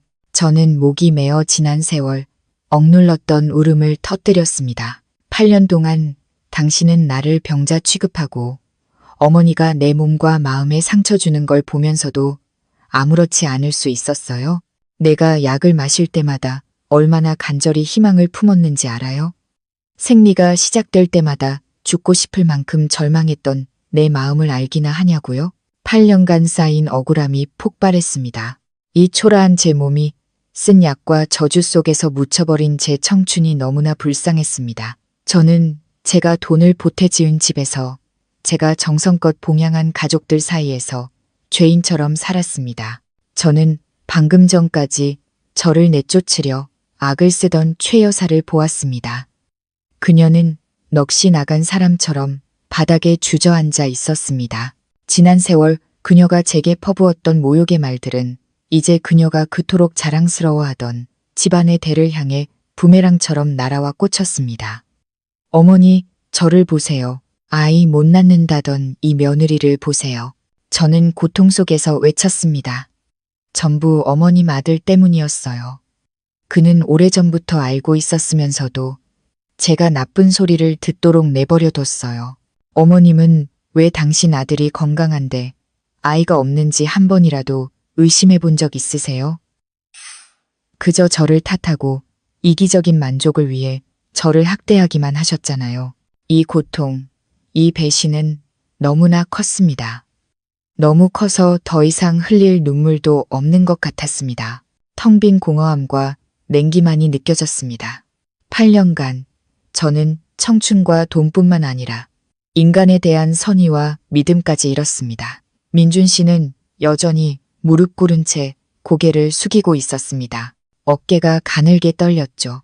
호화로운 거실은 그의 비겁함을 담기에는 너무나 비좁아 보였습니다. 제 울부짖음을 듣고 그가 고개를 들었습니다. 붉게 충혈된 눈, 아이처럼 더듬거리는 목소리였습니다. 미안해. 일부러 그런 게 아니야. 당신에게 말하려고 했는데 나는 어디서부터 시작해야 할지 몰랐어. 어디서부터 시작할지 몰랐다고요? 저는 경멸이 가득한 냉소를 지었습니다. 6년 4천일이 넘는 시간 동안 아내에게 진실을 말할 단 1초도 찾지 못했나요? 아니면 내가 고통스러워하는 모습을 보는 게 즐거웠나요? 민준 씨가 기어와 제 옷자락이라도 잡으려는 듯 했지만 저는 더러운 것을 피하듯 뒤로 물러섰습니다. 그는 허둥지둥 변명했습니다. 멀끔한 부장의 입에서 나오는 말들이 어찌나 초라하고 한심하게 들리던지요. 날 이해해줘. 난 장남이고 우리 집안의 자랑이야. 막 승진해서 친구들과 동료들이 다 나를 주목하고 있었어. 내가 불임이라는 걸 알면 내가 무슨 낯으로 사람들을 보겠어. 다들 날 남 구실도 못하는 놈이라고 비웃을 거라고. 내가 그런 건 다 이 집안의 체면을 지키기 위해서였어. 체면. 옆에 서 있던 민우가 얼음장처럼 차가운 목소리로 말했습니다. 한 여자의 명예를 짓밟아서 얻는 게 형이 말하는 체면인가요? 아내가 세상 사람들에게 손가락질 받고 자기 어머니에게 저주를 듣도록 내버려 둔 채 형은 성공한 부장이라는 가면을 지켰죠. 그걸 체면이라고 부르나요? 민준 씨는 민우를 돌아봤습니다. 눈에는 두려움과 원망이 뒤섞여 있었습니다. 내가 뭘 알아? 넌 외국에 있었잖아. 여기 남은 사람의 압박감을 내가 어떻게 알아? 나도 괴로웠어. 아이 없는 고통을 나 혼자 몇 년이나 감당해야 했다고. 혼자 감당했다고요? 제가 분노로 떨리는 목소리로 말을 끊었습니다. 당신은 바람 피우는 방식으로 감당했나요? 유라에게 몰래 돈을 보내는 방식으로 감당했나요? 그녀가 당신 아이를 가졌다고 나를 속여 이 비 오는 밤에 나를 내쫓는 방식으로 감당했냐고요? 그게 당신이 고통을 감당하는 방식이었어요. 민준 씨는 입을 다물었습니다. 그의 모든 변명은 잔인한 진실 앞에서 힘을 잃었습니다. 남자로서의 체면이라는 핑계는 그의 이기심과 탐욕, 잔인함을 가리기 위한 무화과 나뭇잎에 불과했습니다. 그는 체면을 잃을까 두려워하면서 자신을 위해 모든 것을 바친 한 사람의 인생을 망가뜨리는 것은 두려워하지 않았습니다. 저는 무릎 꿇은 그 남자를 보며 극도의 혐오감을 느꼈습니다. 8년간 저는 그를 존경하고 제 세상의 전부라고 여겼습니다. 하지만 이제 그 세상은 무너져 내렸고 비겁함의 잔해만이 남았습니다. 그는 제 눈물 한 방울 받을 자격도 없는 사람이었습니다. 당신은 체면을 두려워한 게 아니에요. 이민준 씨. 저는 이상할 정도로 평온한 목소리로 말했습니다. 당신은 그저 진실을 마주할 용기가 없고 자신의 여자를 지킬 배짱도 없는 비겁한 인간일 뿐이에요. 당신은 나를 짓밟고 더 높은 곳으로 올라가려 했죠.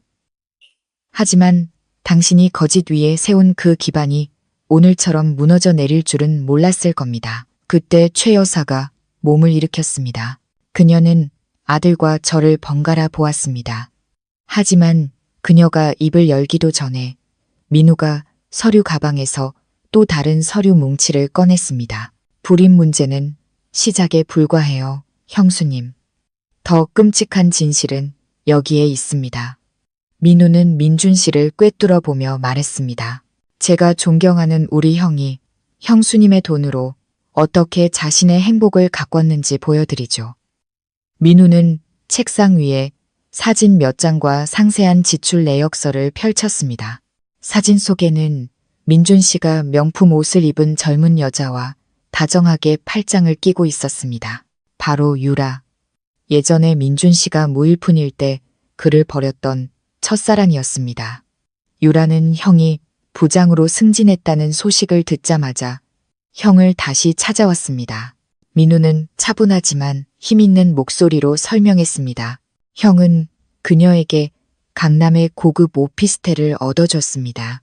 월세만 200만 원이 넘습니다. 그 돈과 명품 가방, 화장품, 그리고 둘이 떠난 호화로운 여행 경비는 모두 형수님이 8년간 힘들게 모으신 예금 통장에서 인출되었습니다. 저는 떨리는 손으로 사진을 들었습니다. 화려한 드레스를 입고 환하게 웃는 유라와 그 옆에서 행복해 보이는 민준 씨를 보니 수천 개의 바늘이 심장을 찌르는 것 같았습니다. 저 드레스와 가방은 아마도 제가 새벽 2시까지 야근하며 번 돈으로 제가 가족을 위해 돈을 아끼려 나물 반찬만 먹으며 버틴 돈으로 산 것이겠죠. 이 지출 내역을 보세요.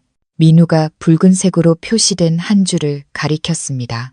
3개월 전 형은 유라에게 옷가게를 차려주겠다며 5천만 원을 이체했습니다. 이체 메모에는 미래의 아내에게 주는 선물이라고 적혀 있었죠. 보이세요? 형수님이 여전히 봉제 공장에서 힘들게 일하고 계실 때 형은 형수님의 돈으로 다른 미래의 아내를 준비하고 있었던 겁니다. 저는 여전히 무릎 꿇은 채 고개도 들지 못하는 민준 씨를 보았습니다. 내 돈으로 당신 첫사랑을 먹여 살리고 내 부모님이 물려주신 땅 판 돈으로 그녀에게 선물을 했다고요. 이민준 씨, 당신 양심이 있긴 해요. 민준 씨는 더듬거렸습니다. 유라, 그녀가 임신했다고 했어. 아이를 위해 돈이 필요하다고. 내 아이를 고생시킬 순 없었어. 당신 아이요? 민우는 비웃었습니다. 경멸이 가득한 웃음이었죠. 형은 선천성 무정자증입니다. 의사가 자연 임신이 불가능하다고 진단했어요. 그런데 유라 뱃속의 아이는 누구 아이죠? 형은 5천만 원과 이 집까지 바쳐서 남의 자식을 키우려 했던 건가요? 그녀에게 속고 있으면서도 아직 정신을 못 차렸군요. 형. 민준 씨는 그 말을 듣고 얼어붙었습니다. 그는 믿을 수 없다는 듯 눈을 동그랗게 뜨고 민우를 쳐다봤습니다. 너, 무슨 소리야? 그녀는 분명 내 아이라고 했어. 자기에게는 나밖에 없다고 맹세했단 말이야. 그녀는 형에게 맹세했지만 형이 얻어준 그 오피스텔에서 다른 남자와 부부처럼 살고 있습니다. 민우는 또 다른 사진 뭉치를 책상 위에 던졌습니다. 사진 속에는 유라가 그 고급 오피스텔 문 앞에서 낯선 남자와 다정하게 껴안고 있었습니다. 제가 한 달 넘게 그녀를 지켜봤습니다. 그녀에게 형은 그저 돈을 캐낼 수 있는 광산이고 자기 애인과 낳은 아이에게 신분과 재산을 안겨줄 완벽한 호구였을 뿐입니다. 이 진실은 민준 씨에게 치명타였습니다. 그는 뒤로 벌러덩 넘어졌습니다. 입에서는 말도 안 돼, 말도 안 돼라는 말만 중얼거렸습니다. 저는 증거 사진 더미 속에서 비참하게 누워있는 민준 씨를 보았습니다. 통쾌함보다는 끝없는 혐오감이 느껴졌습니다. 이 남자는 저를 잔인하게 배신했고 결국 자신도 애인에게 치욕적으로 배신당했습니다. 이것이 아마 그가 자신의 배은망덕함에 대해 치러야 할 대가일 것입니다. 옆에 앉아있던 최 여사는 그토록 바라던 장손이 남의 자식이었다는 사실을 듣고 비명을 지르며 기절했습니다. 집안은 아수라장이 되었지만 저는 이상하게도 침착했습니다. 진실은 모두 드러났습니다. 지난 8년간 저는 인간의 탈을 쓴 늑대들 사이에서 살았던 것입니다. 민우를 도와 최 여사를 소파에 눕히고 응급처치를 한 뒤 저는 민준 씨를 돌아봤습니다. 그는 넉나간 사람처럼 천장만 멍하니 바라보고 있었습니다. 하지만 민우는 아직 끝나지 않았습니다. 그는 이 가족이 저를 위해 파놓은 구덩이가 얼마나 깊은지 전부 보여주려 했습니다. 형수님, 어머니와 형이 왜 하필 지금 형수님을 내쫓으려 했는지 아세요? 민우가 단호한 목소리로 물었습니다. 저는 고개를 저었습니다. 목이 메어 말이 나오지 않았습니다. 이 집이 지난달에 등기 절차를 모두 마쳤기 때문입니다. 민우는 등기부등본 한 통을 꺼냈습니다. 그리고 형은 이 집이 어머니로부터 증여받은 특유 재산으로 자신의 단독 명의가 되도록 몰래 절차를 밟았습니다. 형은 어머니를 설득해서 마치 어머니가 이 집을 사서 자신에게 증여한 것처럼 허위 계약서를 작성했습니다. 부부 공동 재산에 대한 형수님의 권리를 완전히 배제하기 위해서요. 저는 망연자실했습니다. 그럼 이 집을 짓기 시작할 때부터 저를 배제할 계획이었단 말인가요? 8년간 저는 제 월급과 보너스, 심지어 친구들에게 빌린 돈까지 이 집의 벽돌 한 장, 문짝 하나에 쏟아부었습니다. 그런데 서류상으로 저는 아무것도 아니었던 것입니다. 그뿐만이 아닙니다. 민우가 말을 이었습니다. 최 여사와 형은 반년 전부터 이 계획을 논의했습니다. 제가 학업을 마치고 돌아와 안정적인 직장을 구해 의지할 곳이 생기면 그때 형수님을 내쫓기로요. 유라와 그 가짜 아이를 집에 들이기 전에 형수님께 단 한 푼도 주지 않고 길을 터놓으려 했던 겁니다. 형수님은 성격이 유순하고 아이도 없으니 쫓겨나도 조용히 떠날 거라고 계산했던 거죠. 정신을 차린 최 여사는 제 시선을 피하며 고개를 돌렸습니다. 이 진실은 외도나 불임보다 더 무서웠습니다. 그것은 제가 어머니, 남편이라 불렀던 사람들에 의해 조직적으로 계획된 잔혹한 약탈이었습니다. 어머니, 어떻게 그렇게 악랄하실 수 있어요? 저는 실망감에 찬 목소리로 말했습니다. 저는 어머니를 친어머니처럼 모셨고 제 땅을 팔아 민우를 뒷바라지했어요. 그런데 저를 빈손으로 내쫓을 계략을 꾸미셨다고요? 제가 병원에서 밤새 어머니를 간호했던 밤들은 생각나지 않으세요? 최 여사는 울음을 터뜨렸지만 그 울음소리는 너무나 거짓되게 들렸습니다. 나는 그저 민준이와 민우의 미래를 걱정했을 뿐이야. 유라가 정말 임신한 줄 알았지. 우리 집안에 대를 이을 손주가 필요했어. 저희 미래를, 저희 은인의 인생을 망치는 방식으로 걱정하셨나요? 민우가 소리쳤습니다. 어머니, 형수님의 1억 원이 없었다면 제가 오래전에 학업을 포기해야 했다는 걸 모르세요? 어머니는 형수님의 돈으로 저를 성공시키고 이제는 제가 얻은 변호사라는 직함으로 자부심을 느끼며 형수님을 경멸하셨습니다. 그건 저를 죽이는 것과 같아요. 아시겠어요? 저는 방 한가운데 서서 세 사람을 보았습니다. 정의를 아는 시동생, 탐욕스럽고 파렴치한 시어머니, 그리고 비겁하고 배은망덕한 남편. 진실은 명백해졌습니다. 그들은 제 마지막 땀 한 방울까지 이용하고 제 청춘과 재산을 착취한 뒤 목적을 달성하자 낡은 걸레처럼 저를 버리려 했습니다. 가슴 속에 고통이 문득 강한 힘으로 변했습니다. 저는 더 이상 과거의 순종적인 여자가 아니었습니다. 좋아요. 그렇게 철저하게 계산하셨으니 저도 더 이상 정에 얽매일 필요 없겠네요. 저는 민준 씨와 최 여사를 똑바로 쳐다보며 이전에는 없었던 단호한 목소리로 말했습니다. 이민준 씨, 최 여사님, 저는 당신들이 원하는 대로 떠나지 않을 겁니다. 제 것은 전부 단 10원도 빠짐없이 되찾을 겁니다. 그리고 당신들은 이 배은망덕함에 대해 법과 양심 앞에서 대가를 치르게 될 겁니다. 옆에 서 있던 민우가 조용히 고개를 끄덕였습니다. 그의 눈에는 절대적인 지지의 빛이 어렸습니다. 이 싸움은 이제 막 시작되었지만 저는 더 이상 두렵지 않았습니다. 제 곁에는 이제 진실과 정의, 그리고 은혜를 아는 시동생이 있었으니까요. 거실은 지붕에서 떨어지는 빗물 소리마저 들릴 만큼 고요했습니다. 최 여사의 저주 섞인 고함은 민준 씨의 불임이라는 진실과 유라의 계략 앞에서 완전히 힘을 잃었습니다. 민준 씨는 바닥에 주저앉은 채 폐잔병처럼 초라하고 외로워 보였습니다. 민우는 꼿꼿이 서 있었습니다.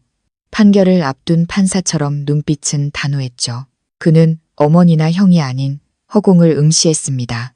그가 지난 8년간 제 돈으로 자신의 의지와 미래를 키워온 그 공간을 말입니다. 어머니, 형, 민우가 입을 열었습니다. 목소리는 낮았지만 깊은 울림이 있었습니다. 제가 왜 법을 공부했는지 아세요? 단순히 돈을 벌거나 허울 좋은 명예를 얻기 위해서가 아니었습니다. 저는 이 집 안에서 너무나 많은 불의를 목격했기 때문에 법을 공부했습니다. 8년 전 형수님 손에서 유학 자금을 받던 날 저는 언젠가 제 지식으로 이 세상에서 가장 선한 여인이 짓밟히지 않도록 지켜주겠다고 제 자신에게 맹세했습니다. 민준 씨는 민우를 올려다보며 쉰 목소리로 말했습니다. 너 정말 형을 법정에 세울 셈이냐? 우린 형제잖아. 민우야, 어머니가 이웃들에게 망신당하게 할 셈이야. 민우는 실망이 가득한 냉소를 지었습니다. 아직도 망신을 걱정하세요? 형이 형수님을 속일 때, 어머니와 함께 형수님을 빈손으로 내쫓을 계략을 꾸밀 때, 그때는 망신당할 거라는 생각 안 하셨나요? 형은 제 형이지만 형수님 또한 저를 키워준 분입니다. 제게는 형수님이 베푼 은혜가 형이 말하는 그 맹목적인 혈연보다 훨씬 더 무겁습니다. 민우는 저를 돌아봤습니다. 그의 눈빛이 순간 부드러워졌습니다. 형수님, 모든 절차는 준비해 두었습니다. 형의 외도 증거, 부부 공동 재산을 내연녀 계좌로 빼돌린 증거, 그리고 위조된 병원 기록까지 형수님의 것을 되찾기에 충분합니다.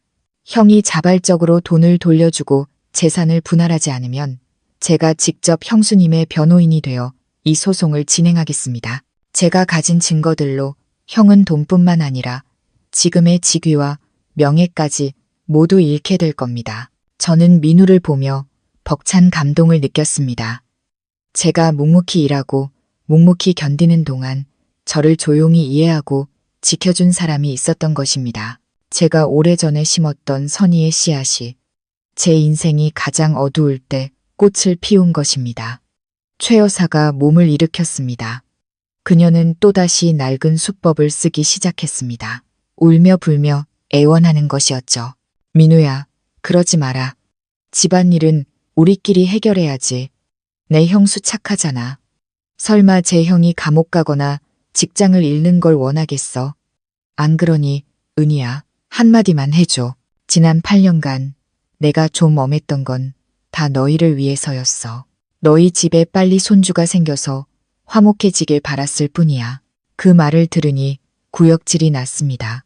최 여사의 파렴치함은 정말이지 경지에 이른 것 같았습니다. 힘으로 저를 억누를 수 없게 되자 이제는 거짓된 정에 호소하며 애원하는 것입니다. 하지만 저는 과거의 박은희가 아니었습니다. 어머니, 제가 입을 열었습니다. 목소리는 이상할 정도로 평온했습니다. 그런 말씀은 이제 그만하세요. 8년간 충분히 들었습니다. 이제 저는 어머님의 동정도 민준 씨가 적선하듯 던져주는 100만 원도 필요 없습니다. 저는 오직 공정함을 원합니다. 제 것은 제가 되찾을 것이고 제 것이 아닌 것은 10원 한 장 탐내지 않겠습니다. 민우가 고개를 끄덕였습니다. 그는 탁자로 다가가 또 다른 종이 한 장을 꺼냈습니다. 인쇄된 서류가 아니라 낡고 빛바랜 종이었지만 서명은 선명했습니다. 이 일을 가장 확실하고 공정하게 해결하기 위해 어머니와 형께 이 서류를 다시 한번 보여드리고 싶습니다.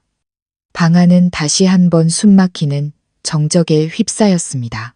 최 여사와 민준 씨는 민우의 손에 들린 종이를 뚫어져라 쳐다봤습니다. 그것은 모서리가 누렇게 변색된 A사 용지였습니다. 민우가 그것을 펼쳤을 때 제 심장이 빠르게 뛰기 시작했습니다. 저는 그 종이의 존재를 잊고 있었습니다. 어쩌면 제 기억 속에서는 그저 오래전의 구두 약속에 불과했을지도 모릅니다. 형수님이 땅을 파셨던 그날 기억나세요? 민우가 물었습니다. 목소리는 차분했지만 위험이 있었습니다. 그때 어머니와 형은 온갖 가머니설로 맹세하셨죠. 하지만 멀리 떠나야 했던 18살의 저는 그 맹세를 믿지 않았습니다. 그래서 형에게 이 각서를 쓰게 했습니다. 민우가 책상 위에 종이를 내려놓았습니다. 거기에는 8년 전 민준 씨의 또렷한 필체로 쓰인 글씨가 있었습니다.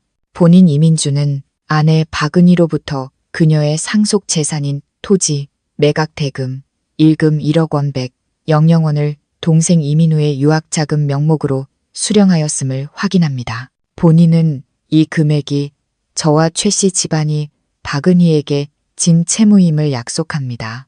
만약 최 씨 집안 측의 귀책 사유로 혼인이 파탄에 이를 경우 본인은 위 금액 전액을 상응하는 은행 이자와 함께 변제할 책임이 있으며 박은희의 기여로 마련된 공동주택에 대한 소유권을 주장하지 않을 것을 서약합니다.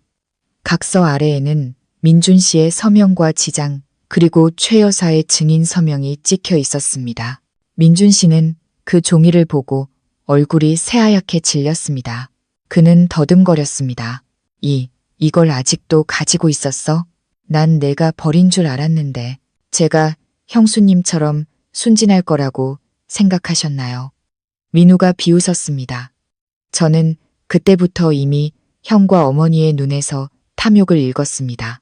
제가 이 각서를 8년간 보관한 것은 가족을 해치기 위해서가 아니라 언젠가 형이 변심할 경우 형수님을 구할 구명줄로 쓰기 위해서였습니다. 슬프게도 그날이 생각보다 빨리 왔군요. 최 여사가 달려들어 각서를 찢으려 했지만 민우가 재빨리 거두었습니다. 증거를 인멸하시려고요. 너무 늦었습니다.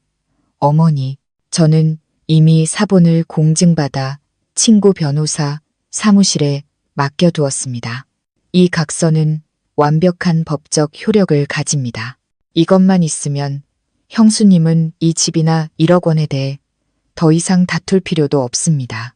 저는 그 각서를 보며 다시 눈물을 흘렸습니다. 민우가 이렇게 오래전부터 저를 걱정하고 있었다니. 제가 그토록 아끼고 한 푼 두 푼 모아 학업을 뒷바라지한 시동생이 결국 이 세상에서 유일하게 제 미래를 완벽하게 챙겨준 사람이었습니다. 민우야, 저는 목이 메어 말을 잇지 못했습니다. 민우는 붉어진 눈으로 저를 보았습니다.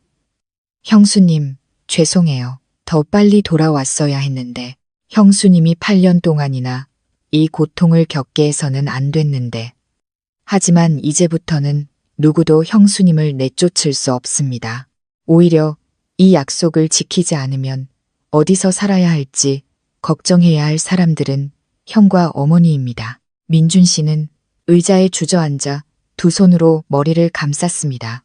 그는 더 이상 빠져나갈 길이 없다는 것을 알았습니다. 그 각서는 그의 모든 재산 약탈 계획에 대한 사형 선고나 다름없었습니다. 이 집, 저 차, 그리고 그의 명예까지 모든 것이 그가 방금 버리려 했던 아내의 손에 달려 있었습니다. 최 여사는 갑자기 태도를 바꿨습니다. 더 이상 울거나 애원하지 않았습니다. 광기 어린 분노에 휩싸였죠. 그녀는 자신이 공들여 쌓아올린 모든 부와 명예가 자신이 그토록 자랑스러워하던 막내 아들 때문에 물거품이 될 위기에 처했다는 것을 깨달은 것입니다. 이 배은 망덕한 놈, 최 여사는 이를 갈며 소리쳤습니다. 그녀는 아들인 민우에게 달려들었습니다. 마른 손이 아들을 핥히려는 듯 뻗어 나왔습니다. 내가 널 낳고 내가 널 키웠어. 그런데 이제 돌아와서 내 어미와 형을 해치겠다고. 피 한 방울 안 섞인 년 때문에 내 가족을 길바닥에 나앉게 만들 셈이냐. 민우는 어머니의 광기 어린 시선을 피하지 않고 가만히 서 있었습니다. 저는 누구도 해치지 않습니다, 어머니. 그저 질서와 정의를 바로 세울 뿐입니다. 형수님은 남이 아닙니다. 제 미래를 구해주셨고 지난 8년간 이 집이 무너지지 않게 지켜주신 분입니다. 구해주긴 뭘 구해줘. 며느리면 시댁에 책임지는 게 당연한 거야. 최 여사는 목이 쉰 소리로 외쳤습니다. 그 애가 준 돈은 자기가 좋아서 준 거야. 누가 억지로 뺏었어. 이제 와서 그 낡아빠진 종이 쪼가리로 날 협박해? 이 집은 최 씨, 집안 조상 대대로 내려온 땅이야. 누구도 손댈 수 없어.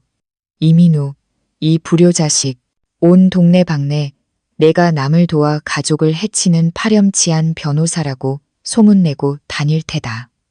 그녀는 저를 돌아보며 증오의 찬눈으로 쏘아봤습니다. 그리고 2년, 네가 내 아들한테 무슨 짓을 했길래 애가 어미를 물어뜯게 만들어?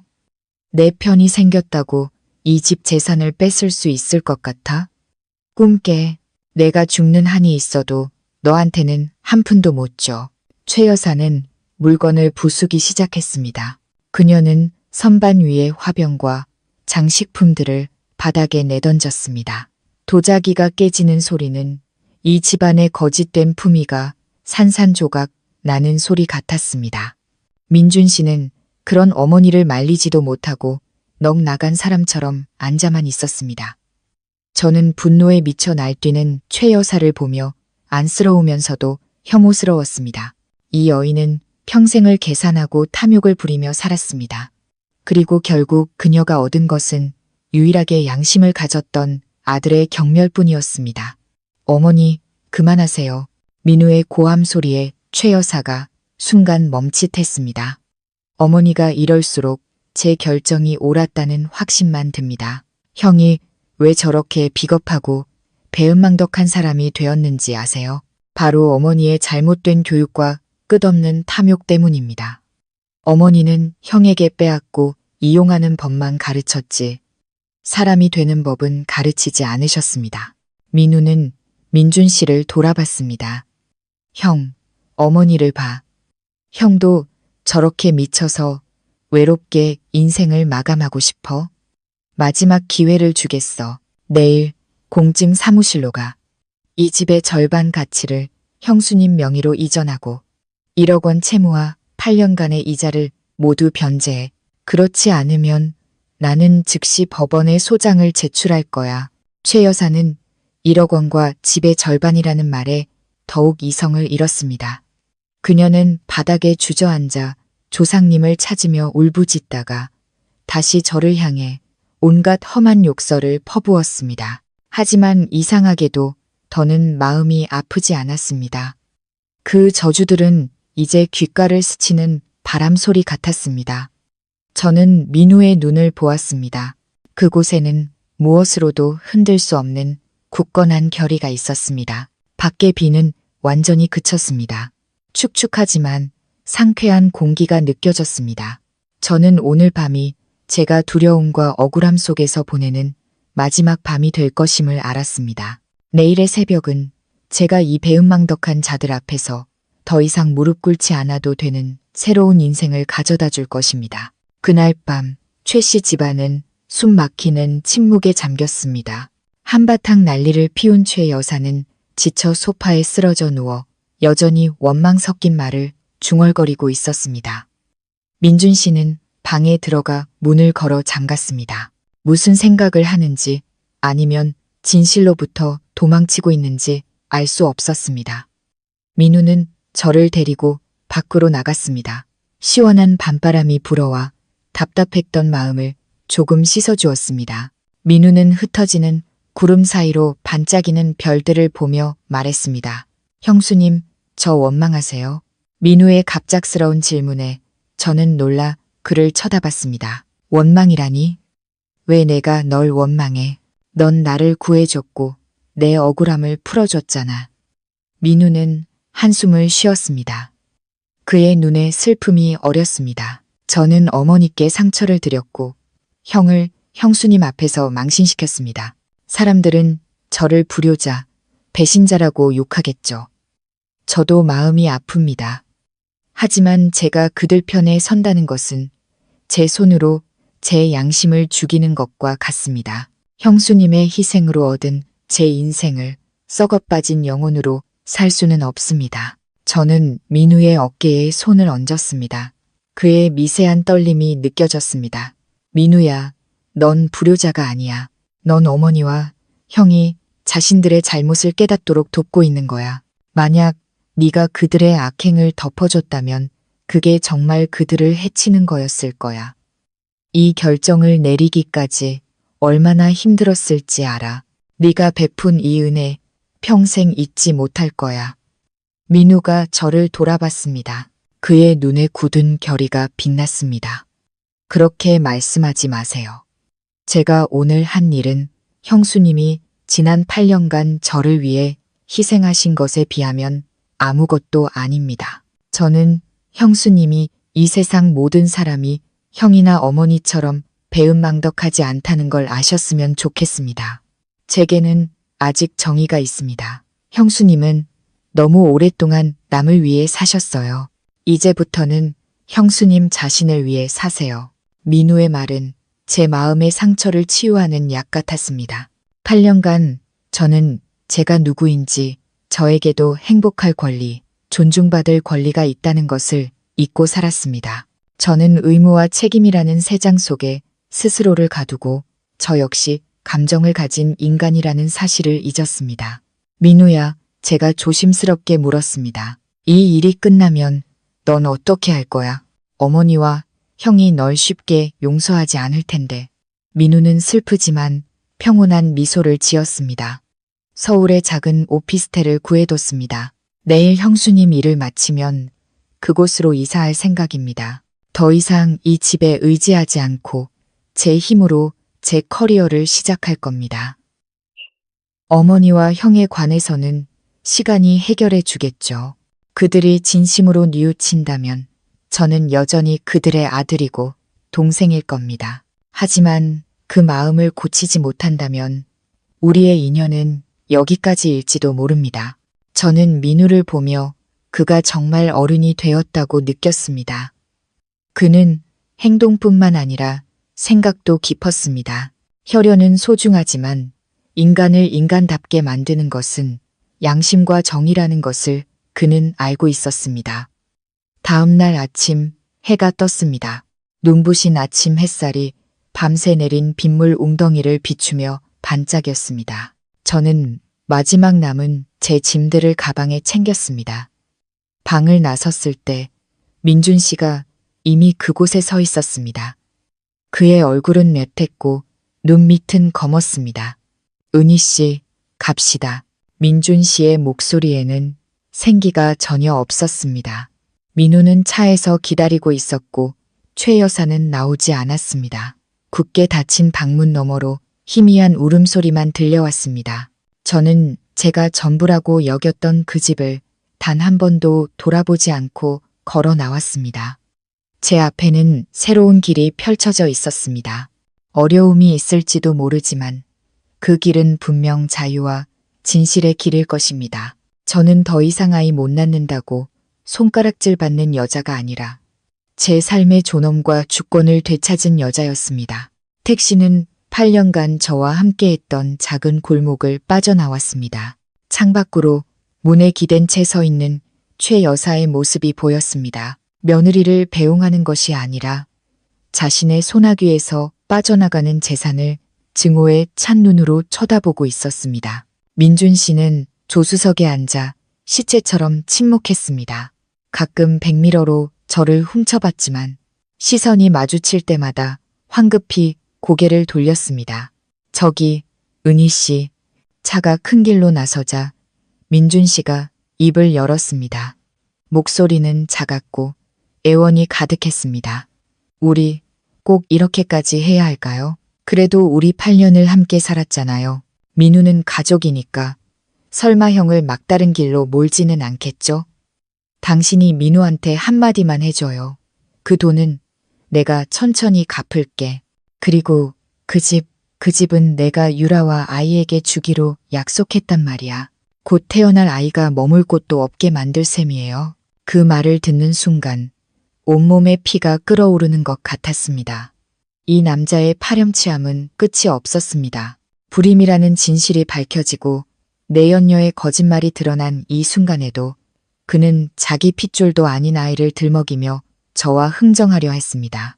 그는 남의 자식 머물 곳을 걱정하면서 지난 8년간 자신을 위해 청춘을 바친 아내를 걱정한 적이 단 한 번이라도 있었을까요?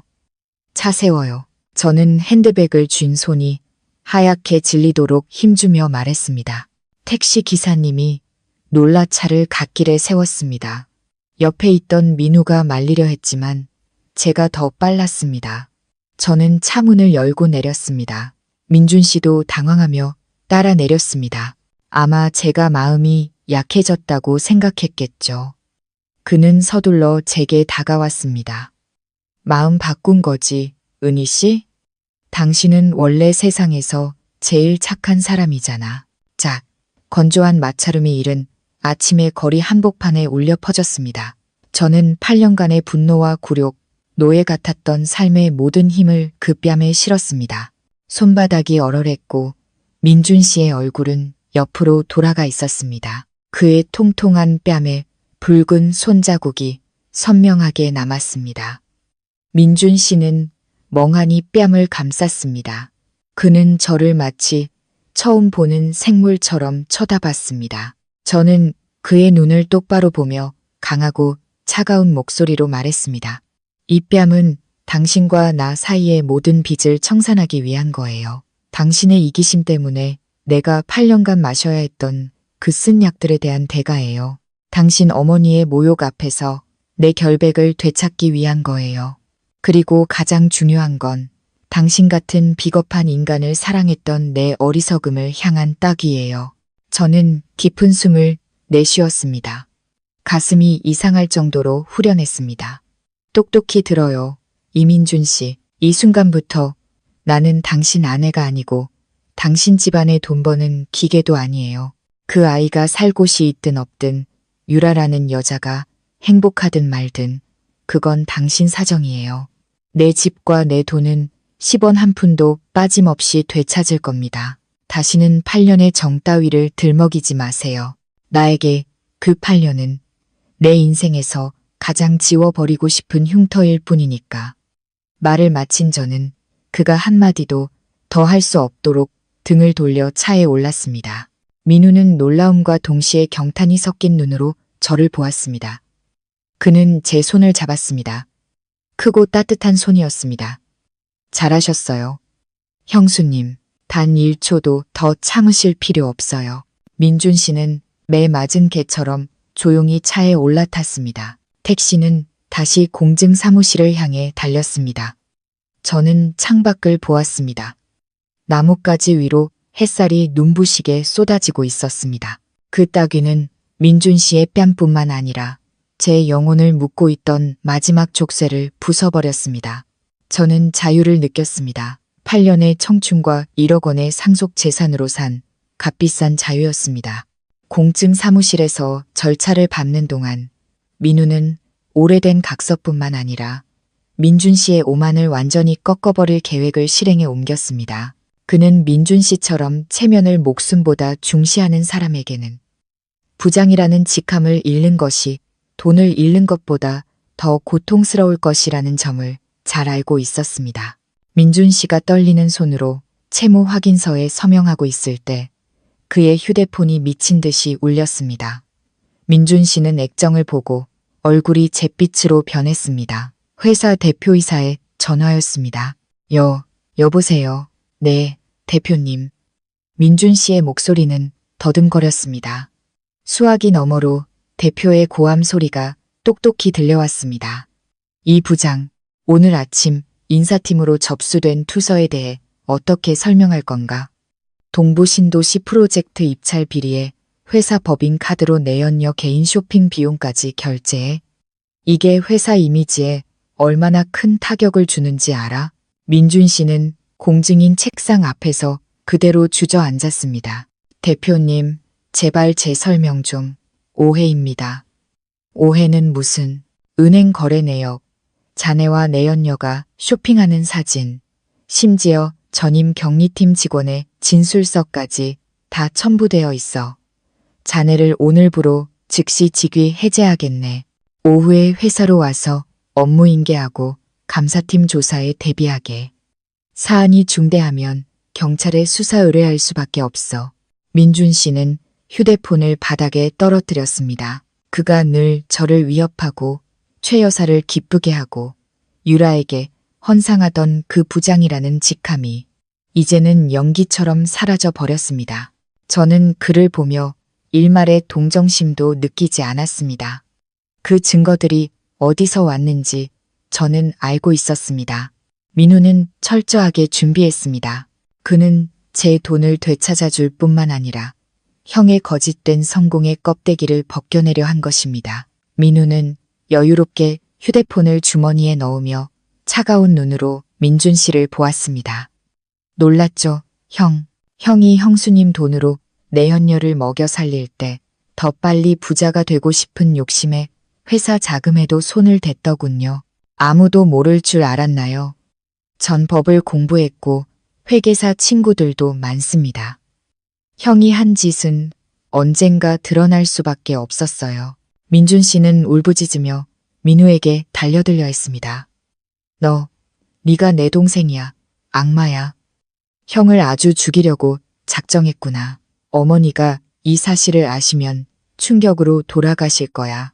어머니가 충격으로 돌아가신다면 그건 형과 어머니가 뿌린 씨앗을 거두는 것뿐입니다.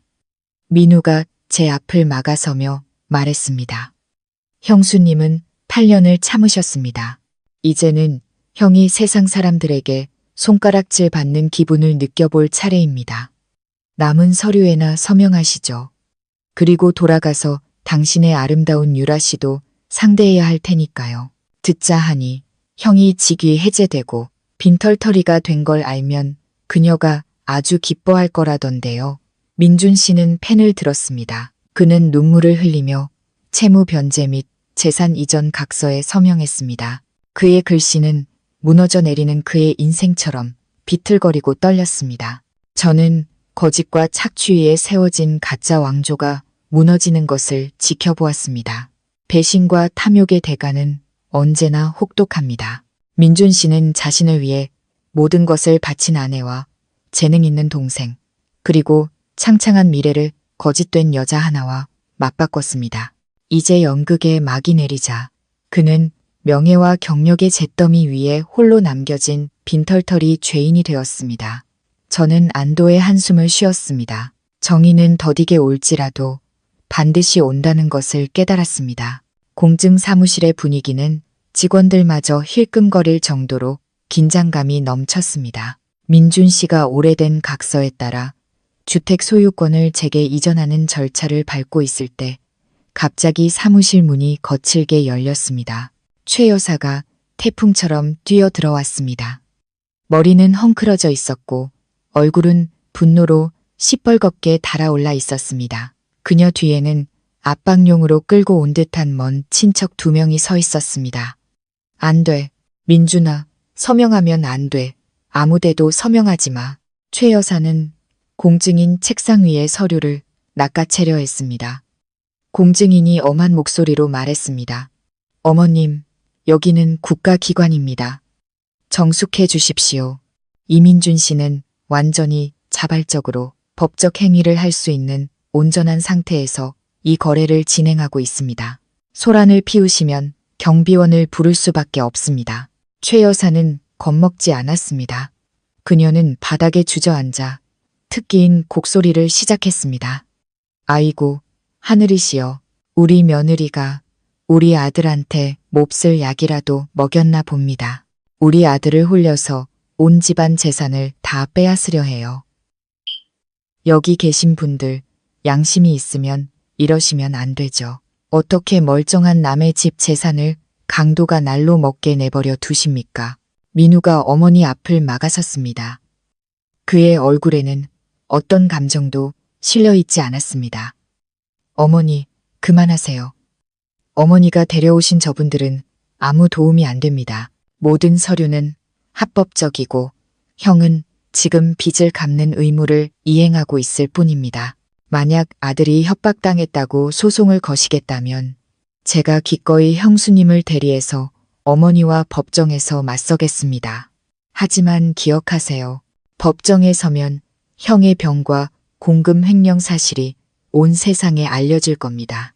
우리 집안이 더 망신당하길 바라세요. 함께 온 친척들은 불임과 공금 횡령이라는 말에 서로를 쳐다보더니 슬금슬금 뒤로 물러났습니다.